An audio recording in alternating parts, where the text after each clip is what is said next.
Bonjour mesdames et messieurs et bienvenue dans ce flash d'information. À l'invitation de son homologue portugais, Marcelo Rebelo de Sousa, le président de la République, Alassane Ouattara, a effectué une visite d'état de 48 heures dans ce pays. Il a eu des entretiens avec son hôte sur les questions de coopération et d'intérêt commun dans le cadre du renforcement de la coopération bilatérale et des relations d'amitié qui lient la Côte d'Ivoire et le Portugal. Depuis plusieurs années, au cours de cette visite, le Parlement portugais lui a rendu un hommage dû à son rang. Nous y reviendrons à 13 h. Ici, en Côte d'Ivoire, suite à sa nomination au poste de présidente du Rassemblement des Républicains, Henriette Dagri Diabaté a reçu le soutien de la communauté Atchon. Cette communauté a dit toute sa fierté de voir une de ses filles occuper cette haute fonction à la tête du RDR. Parlons maintenant avec Grace Kando de la Journée internationale de la protection de la couche d'ozone et du climat. Une occasion pour la ministre Anne-Désirée Ouloto de revenir sur les initiatives du gouvernement en vue de l'élimination des substances qui appauvrissent la couche d'ozone.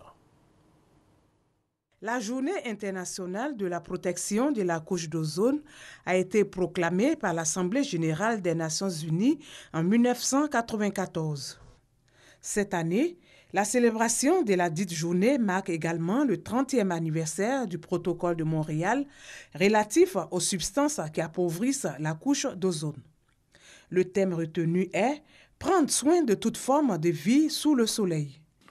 Il interpelle tous les États partis au protocole de Montréal et, de façon générale, les populations à s'engager davantage et à collaborer entre elles afin de s'assurer de la réalisation effective du calendrier et des objectifs du protocole.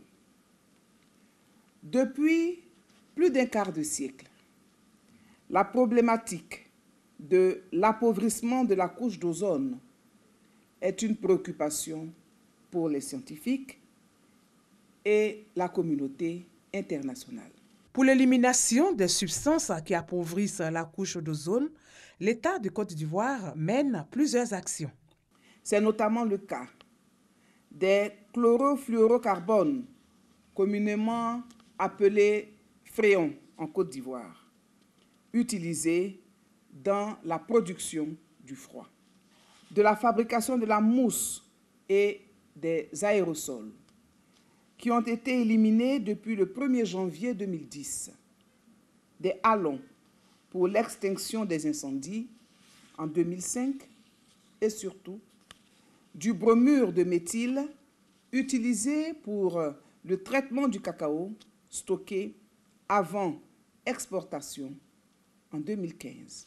Ces résultats ont pu être atteints grâce à l'appui financier et technologique du Fonds multilatéral de Montréal pour l'information et la sensibilisation du public, la formation de tous les acteurs impliqués dans la politique d'élimination des substances appauvrissant la couche d'ozone.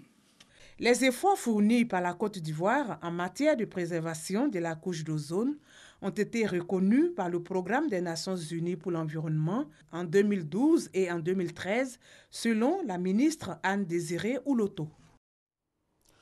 Dans le cadre des orientations stratégiques du gouvernement ivoirien en application du programme d'appui et de la relance des filières agricoles en Côte d'Ivoire, le département de Tébissou bénéficie d'un projet agropole. La phase pilote de ce projet vise à sensibiliser les populations sur la problématique de la sécurisation des terres en Côte d'Ivoire. Ce projet est le fruit de la coopération entre la Côte d'Ivoire et l'Afrique du Sud.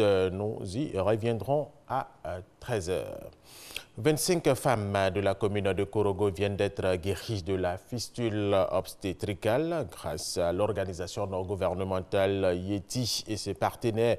Ces femmes ont reçu des kits de réinsertion et pourront désormais mener des activités qui les éloignent des vicissitudes de la vie. Tout autre chose, la commission des lois de l'Assemblée nationale togolaise a examiné hier vendredi le projet de réforme constitutionnelle censé introduire la limitation des mandats présidentiels réclamés par l'opposition après des mouvements populaires massifs contre le régime du président Faure Gnassingbé. Les 10 membres de la commission ont travaillé à huis clos. Et nous allons terminer avec cette information. Le Parlement de Kurdistan irakien a approuvé hier vendredi soir, sans surprise, la tenue le 25 septembre prochain du référendum sur l'indépendance de cette région autonome d'Irak en l'absence de l'opposition qui avait appelé au boycott de la session parlementaire. La Maison-Blanche a appelé automatiquement à l'abandon du projet, jugeant qu'il serait provocateur et déstabilisant, et propose des discussions sérieuses et rigoureuses dans la durée avec Bagdad.